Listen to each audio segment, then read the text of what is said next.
humans. I know them, you know them, but not many know about human nature, the true aspects. There are many views about it, and there are many people saying many things. One of the most known in Western culture is the book Lord of the Flies by William Golding, hanging in the year 1954. William Golding was born in 1911 in a very bad time in humanity, with both world wars going on at his full half of his life. The UK getting bombed, and the Battle of the Somme making literal mounds out of shell casings for 5 miles of land, and World War II being World War II. So he didn't have the best view on humanity. He created the book Lord of the Flies as a critique on Coral Island, and a book made before. It was about 3 teenagers, Jack, Ralph, and Peterkin, are being stranded on an island, learning how to survive. And Golding says what would actually happen, and creates a very negative image on humanity as a whole. And now, here's a recap. Lord of the Flies is about a group of British schoolboys below the age of 13, and some as young as 6, who were deserted on an island after the plane they were riding in was struck down by something. It's never really fully said. Every adult in the plane died, so they had to care for each other. They start to delve further to paranoia and barbarism, and start worshipping the Beast, a demon in their eyes, which turned out to be nothing but a dead parachutist and a lot of paranoia. This results in 2 children dead, all of them traumatized, and the 2 children dead were being the most practical and reasonable. Golding's book shows his view on humanity, how humans innately, without rules, would revert to savagery, and how humanity can't be trusted without supervision. I get why he thinks this, being in two of the worst wars this every time, but I don't agree, and I have examples about humanity's innate goodness, as in how I feel about them. So I dressed up in my Mr. Rogers cosplay to maybe put that into your head. On June 1965, the Togan castaways were 6 teenage boys. They stole a boat, shipwrecked on an uninhabited island, running away from their Catholic boarding school. But instead of what Golding would think, he thrived on that island. And sure, at the start, they could barely be moved because of the hunger and dehydratedness. But they soon thrived, and when they came back, heck, they were perfectly healthy. They spent 15 months on that island. One of the kids actually broke their leg, and instead of letting them out to die, they helped him until he was completely fine again. Before all history in hunter-gatherer societies, you'd expect the cavemen to be animalistic and uncompassionate, but this is simply not the case in any sort of way. An example is the body of Shanidar Cave, Shanidar 1. About 60 to 35,000 years ago, there were skeletons inside it that were 10 or 20 years older than normal.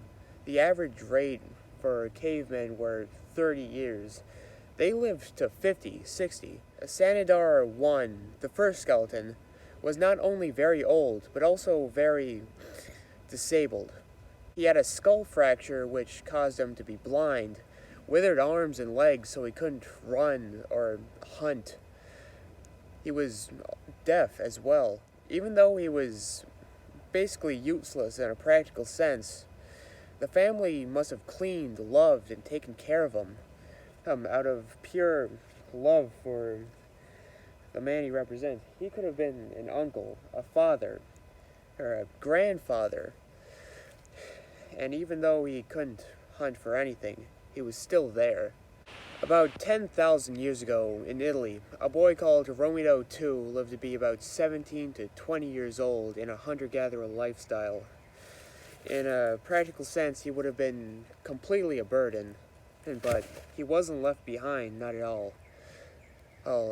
In fact, it can be said that he was not even appreciated, honored by the tribe, by the place where he was buried, because during some archaeological evidence of cave paintings, it can be said that it was a very social and spiritual area, and the lack of people buried in that cave could signify that the people in that cave buried were important to them. He could have been honored for that disability, or just for himself. Another one about dwarfism is a dwarf in early medieval Europe.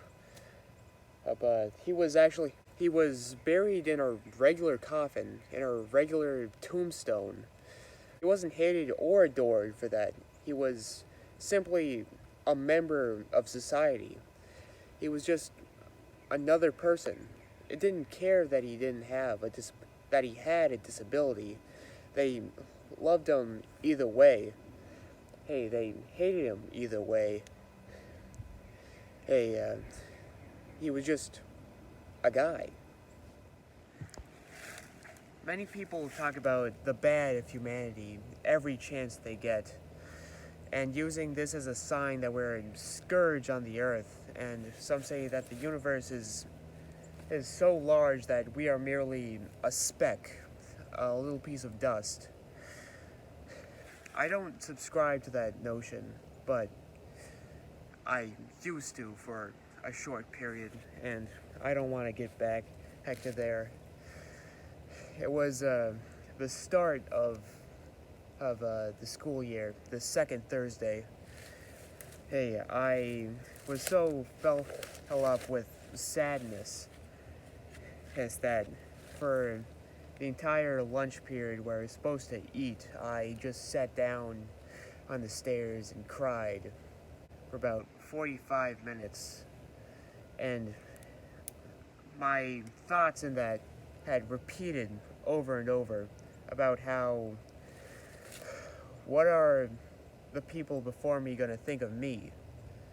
Are they just going to think I was only one person and didn't help anyone? I wasn't an important person, and after many generations I would just be forgotten. That was a very bad time for me, but one guy helped me through it. He saw that I was crying. He took me to the nurse's office, and that's when I kind of realized that I was sort of important. And he took the time out of his day to help me. He pat the dust off my lap.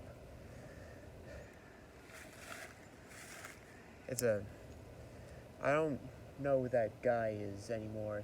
I want to see him again. I don't know where he is. And I've realized something. Sure, we are insignificant in the universe, but we shouldn't compare ourselves to that. Because you know who I am important to? I'm important to my family.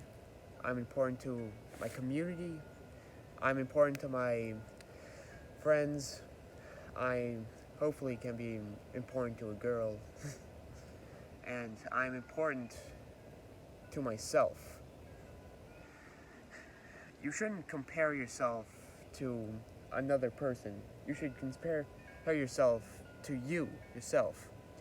It's like working out. You shouldn't see the guy how he was currently benching about 2 times your weight and say, I'll never be that guy, because you probably never will, but you don't have to. You can just be a better you. You can see how much you're getting better and better. How easily you can carry something that would have taken much effort before. Because, if, sure, the universe is large and we are completely insignificant to it, but we're not insignificant to ourselves. We're all important. And I like that. I believe that mankind is good at heart, because if we weren't good-natured, then what would be good at the start? What would we call good if we weren't good-natured? Why would anybody do the good thing if we weren't natured and good? Because being good can be hard.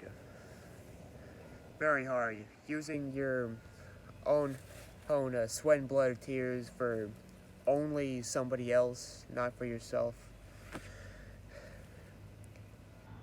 I believe all people are good, but they put a shell around themselves because the world itself is a dangerous place.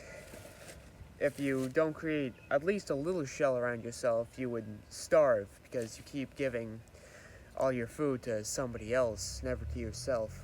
And yes, some create a shell that's rock solid and never getting out. That's how we create villains in our lifetime. And that's how evil is an absence of good, not the opposite.